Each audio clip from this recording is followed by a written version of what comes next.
Now, tulungan natin sila, Ivan, kasi sabi nga natin, hindi kailangan, okay, number one, hindi kailangan mayaman bago magkarelasyon or mag-date.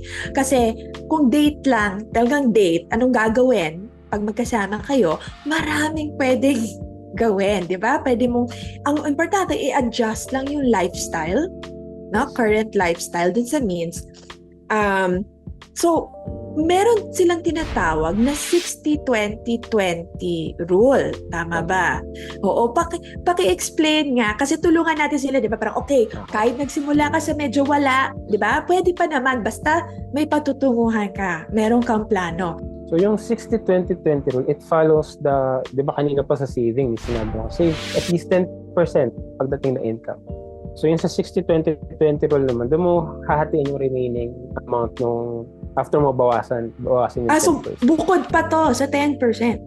Opo. Kasi, di ba? Unahin talaga yung 10%, no matter pagdating what. ng income, sabi mo yung 10%, at least 10% para may savings ka lagi every month. Tapos, kung ano yung matitira amount, doon mo siya hatiin to 60-20-20. So, yung 60-20-20 is 3 financial activities. So, the first one is operating activities. Doon mo iaalat yung 60% at least 60% nung at most 60% nung remaining sweldo mo dapat allotted to operating activities. Ano ba yung operating activities? So, dito pasok yung monthly bills mo. So, tubig, kuryente, rent, internet, etc. etc. Basta mga monthly expenses. So, bakit kailangan at most 60% lang, hindi ka lalagpas doon? Kasi, mahihirapan ka na may mga potential problems long term pagka lumagpas ka dun. Ang 60-20-20% is ideal starting point po yan. Nagbabago po yung ratio niyan, depende kung nasaan ka ng Pero starting point for everyone, so 60-20-20. And then the 20% naman is for investing activities. Ito yung nabanggit ko kanina na we also need to give our money a fighting chance against inflation. So, kailangan meron din tayong part ng money natin na ine-invest natin para meron din siyang potential for growth. Tapos, yung another 20%, yung the last 20% naman po is for leisure activities.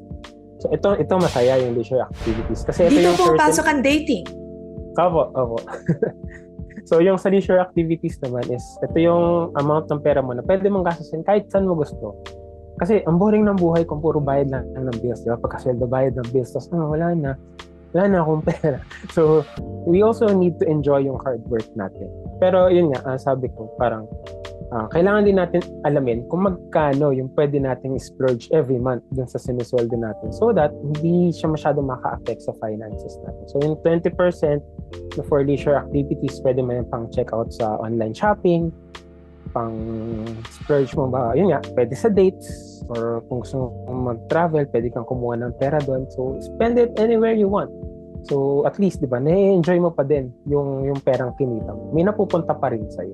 So, yun po yung 60-20-20. So, 60% for operating activities, 20% for investing, and then another 20% for leisure activities. So, yun.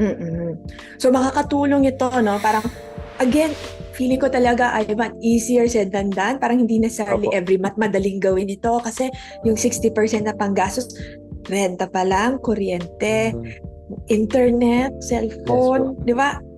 Talaga, lalo na kung ikaw lang wala kang kahati sa pagbayad.